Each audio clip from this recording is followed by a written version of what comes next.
안녕하세요. 다이어트 전문 코치 하이마스터 박향자입니다. 다이어트 3탄으로 다시 찾아뵙게 되어 반갑습니다.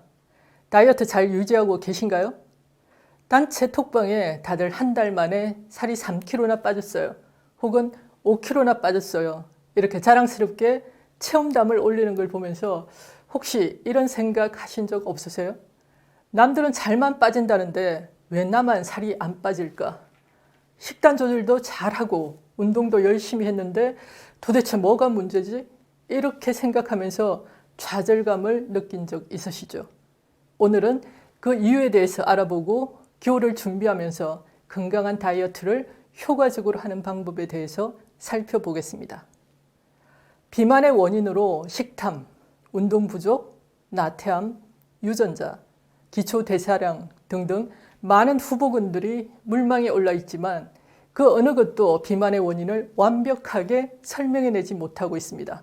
유전자의 경우 인간의 유전자가 2만 1000개 정도인데 비만을 일으키기 쉬운 유전자는 32개로 아주 소수에 불과하다고 합니다. 따라서 그 영향도 크지 않다는 것이죠.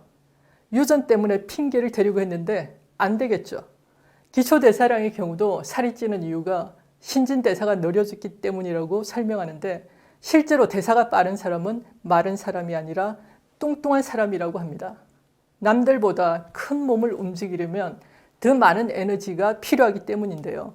지금까지의 상식을 다 깨버리는 내용 아닌가요?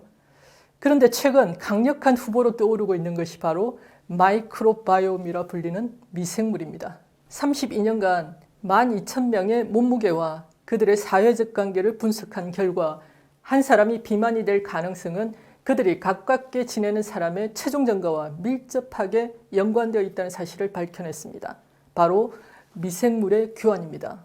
서로 어울려 지내면서 비만의 가능성이 있는 미생물총을 주고받은 것이 비만 확산을 촉진시키는 주된 원인이 되고 있다는 거죠. 가까운 친구라면 서로 음식과 화장실을 공유하는 경우가 많은데 이는 곧 미생물의 공유를 의미합니다. 이렇게 미생물을 주고받는다는 것은 비만이 쉽게 확산될 수 있다는 뜻이기도 합니다.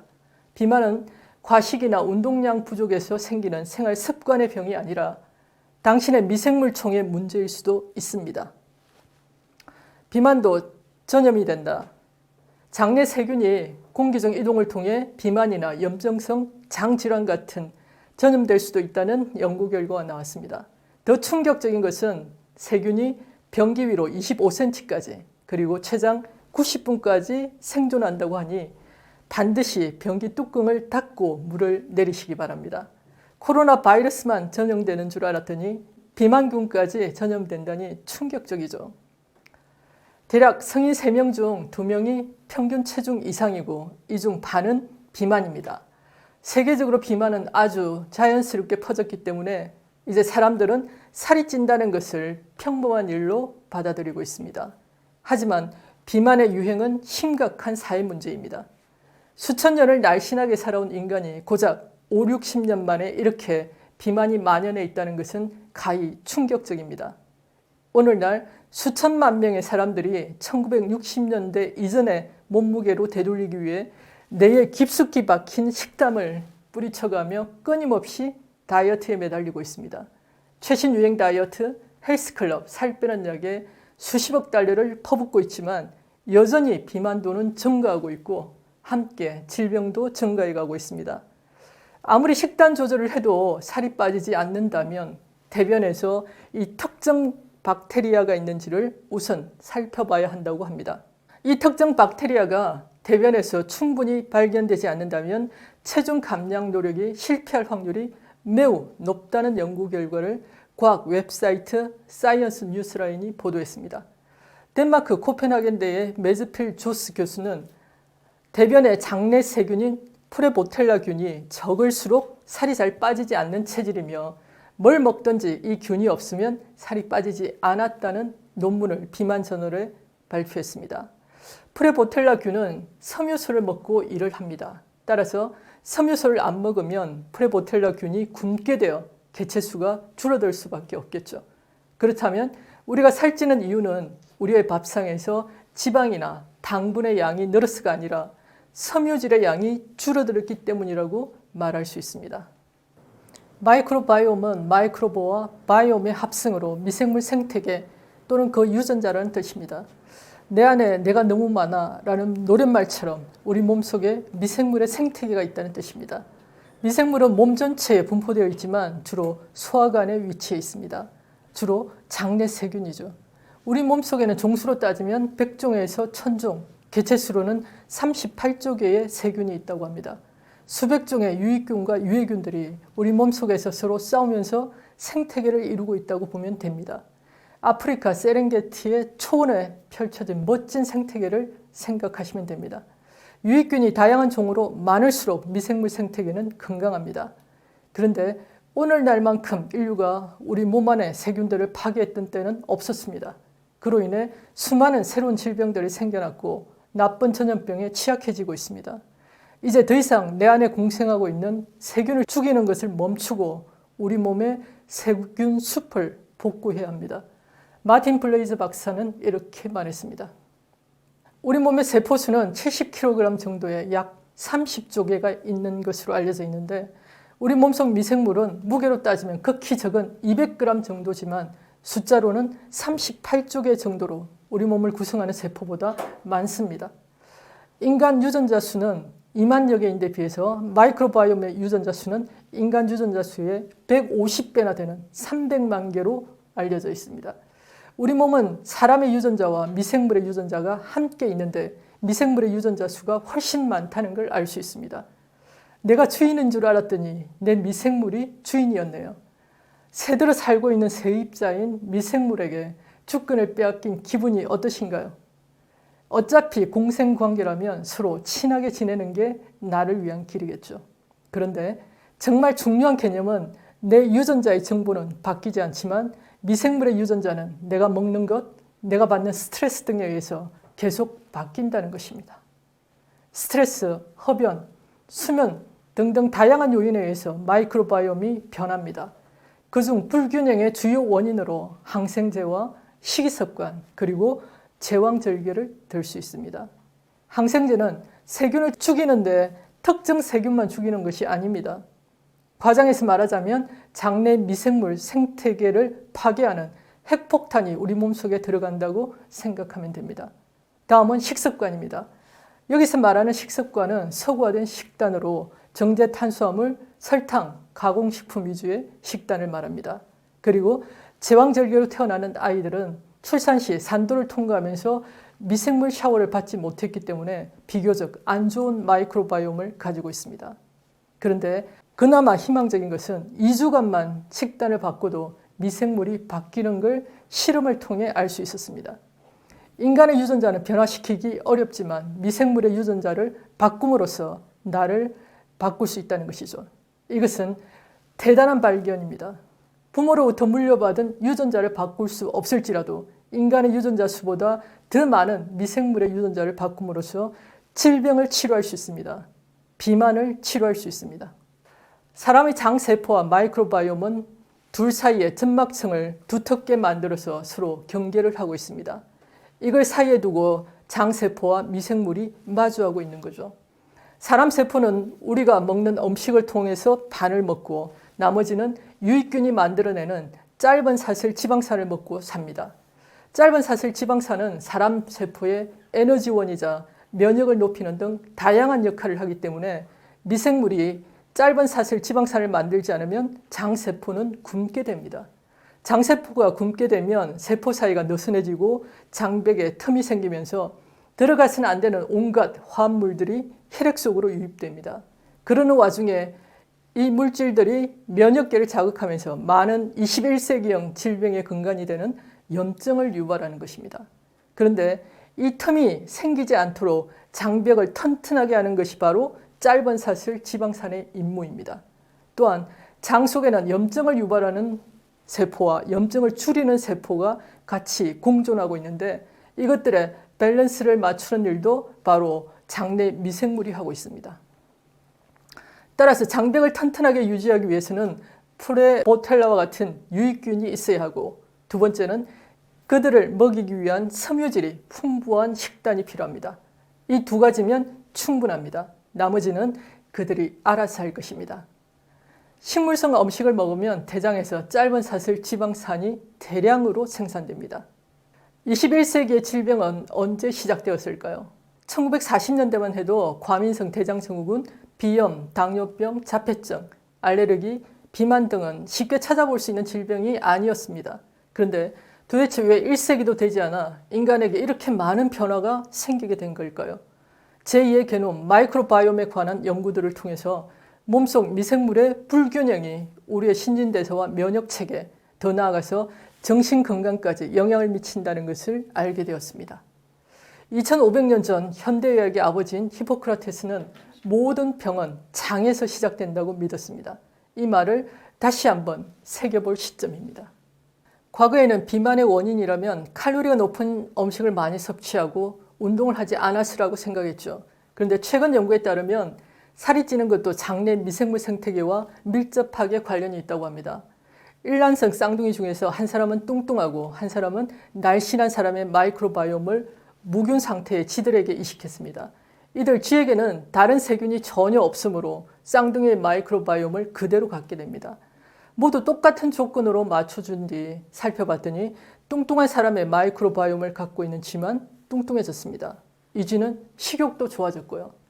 비만의 중요한 원인 중 하나가 마이크로바이옴이라는 것을 밝힌 중요한 논문입니다. 이것은 마른 사람의 미생물을 채취해서 뚱뚱한 사람에게 이식한다면 다이어트를 하지 않고도 체중을 감량할 수 있다는 사실을 의미합니다. 우리 몸에 있는 세균들은 유익균과 유해균, 그리고 아직 알려지지 않은 모르는 균, 즉 중간균으로 나뉩니다. 유익균은 식이섬유를 분해하고 에너지를 보충하며 필수 비타민을 생성하는 역할을 합니다. 장내 벽을 강화하고 면역계를 조절합니다. 반면에 유해균은 몸속에 염증을 유발하여 각종 질병의 원인이 됩니다. 지금까지 세포는 내가 먹는 음식만 먹고 사는 줄 알았죠. 그런데 미생물도 짧은 사슬 지방산을 만들어서 내 세포를 키우고 있다니 신기하지 않나요? 그렇다면 이제 반려견, 반려묘만 잘 키울 게 아니라 나와 공생관계에 있는 반려미도 잘 키워야겠죠. 반려미는 바로 내 안의 미생물을 말합니다. 내 반려미가 건강해야 나도 건강하니까요. 만약 미생물이 좋아하는 음식을 먹지 않으면 어떻게 될까요? 2016년 스탠퍼드 대학교 저스틴 소넨버그 교수가 실험을 했습니다. 연구진은 쥐에게 미생물의 먹이가 되는 식이섬유를 전혀 주지 않았습니다. 그랬더니 장의 점막이 얇아졌다고 합니다. 우리가 장내 미생물의 먹이를 주지 않으면 이 세균들이 장내 점막을 먹어버립니다. 그리고 장에 구멍이 생겨서 그 작은 틈으로 미생물이 만드는 독소 같은 것이 들어가서 염증을 일으키고 다양한 질병으로 발전할 수 있습니다. 튼튼한 장벽을 갖추려면 반드시 미생물을 잘 먹여야 합니다. 식사를 하실 때 세 분류로 나눠서 드시기를 추천합니다. 하나는 나 자신이 먹는 것, 다른 하나는 미생물이 먹는 것, 마지막으로 그냥 몸에서 배출되는 것으로 세 가지를 챙겨 드시면 좋겠습니다. 미생물도 못 먹는 것은 결국 대변으로 나갑니다. 미생물을 위한 먹이를 맥이라고 하는데 이것은 우리가 좋아하는 맥도날드 햄버거가 아니고요. 맥은 미생물 접근 가능 탄수화물로 인체는 소화하지 못하지만 장내 미생물은 소화할 수 있는 탄수화물을 의미합니다. 그 예로는 가공하지 않은 곡류, 콩류와 견과류, 껍질째 먹는 과일류, 녹말의 양이 적은 채소류, 해조류와 엽채류, 버섯 등이 미생물이 좋아하는 먹이들입니다. 내가 좋아하는 것만 먹겠다는 이기적인 생각을 조금 버리고 미생물과 친화적인 음식들을 찾아서 많이 먹으면 결국 우리 몸도 좋아지는 겁니다. 착한 식단으로 돌아가자. 문제를 일으키는 것은 음식 자체가 아닙니다. 음식이 체내에 들어왔을 때 우리 몸에서 일어나는 일이 문제가 됩니다. 미생물은 요리사와도 같습니다. 똑같은 재료를 투입해도 누가 요리하느냐에 따라 음식의 맛과 영양 상태가 달라지듯이 나의 미생물의 상태, 미생물의 환경에 따라 나의 건강 상태가 바뀝니다. 따라서 미생물을 의식한 식단도 배려를 해야 합니다. 미국의 음식평론가 마이클 폴란의 명언이 있습니다. 소식하고 채식하라. 우리는 어느 때보다 이 말이 진리임을 알 수 있습니다. 이것을 기억함으로써 우리는 건강과 행복의 근간이 되는 미생물의 균형을 보살필 수 있습니다. 이번 시간에는 섬유질을 강조했지만 한 끼 식사를 구성하는 어떤 영양소도 홀로 설 수는 없다는 것을 강조하고 싶습니다. 어떤 형태의 식품이든지 복합적으로 장단점이 있기 때문에 한 끼 식사라는 큰 틀 안에서 잘 어우러지도록 균형을 맞춰야 합니다. 최신 유행이 무엇이든지 간에 뭐든지 적당히 먹는 것이 진리이기 때문입니다. 섬유질은 인간이 초식동물로 시작하여 현재의 잡식성으로 바뀌기까지 몸속에 지니고 있는 특별한 미생물들에게 특히 가치가 있습니다. 우리가 잃어버린 영양분은 섬유질입니다. 우리가 잊어버린 것은 채식입니다. 코로나 백신 2차를 완료한 시점에서 우리 몸의 밸런스를 한번 점검해 볼까요? 이제 위드 코로나로 일상으로의 복귀를 준비해야 할 시점입니다. 반려미를 잘 키우기 위한 저의 식사를 공개하겠습니다.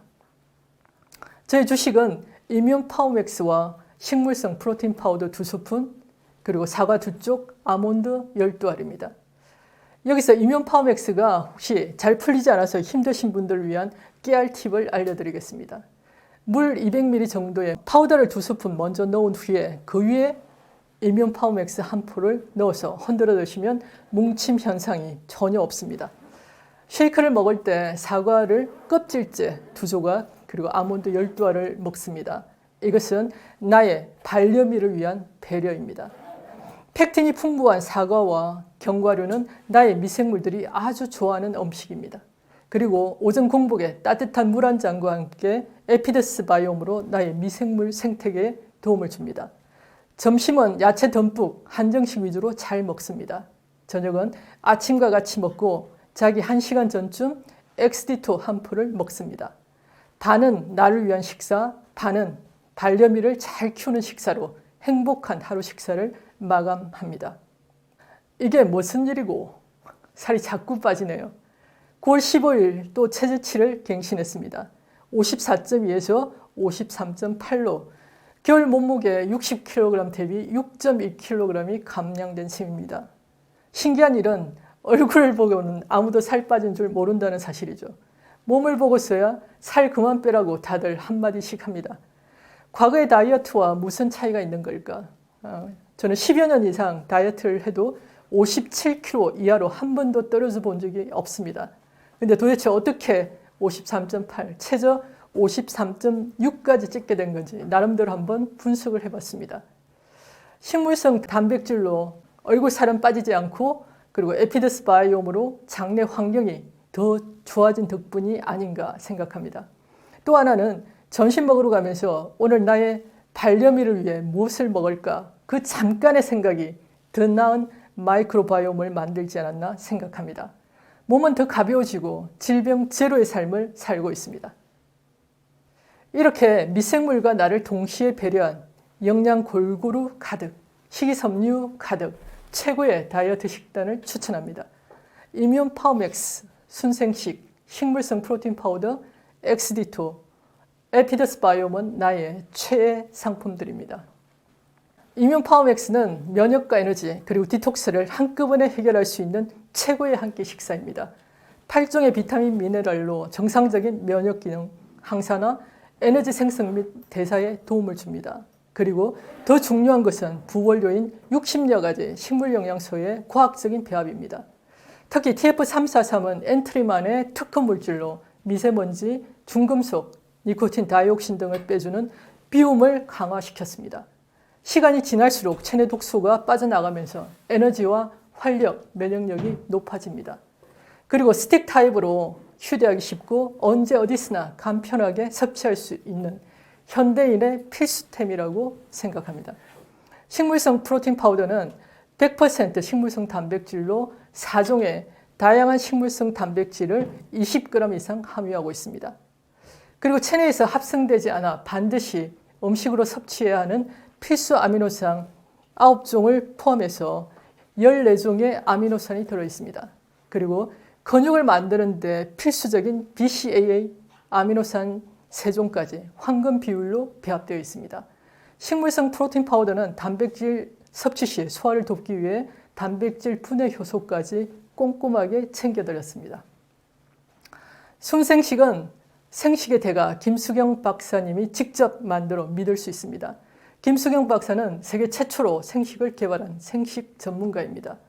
순생식에는 비타민, 미네랄 등 살아있는 영양소, 살아있는 효소, 식물 영양소, 엽록소, 식이섬유가 풍부합니다. 왜 생식이냐면 생식은 화식과 달리 효소가 살아있는 음식으로 살아있는 영양을 먹을 수 있습니다. 또한 음식을 소화시키는 데 소모되는 에너지가 적어서 빨리 소화를 마치고 흡수와 배설, 해독 등 몸을 재생하고 다양한 활동에 에너지를 쏟을 수 있습니다. 생식은 54가지의 잘 차린 밥상으로 영양은 풍부한데 칼로리는 적어서 다이어트와 체질 개선 환자들에게 추천해줄 좋은 음식입니다.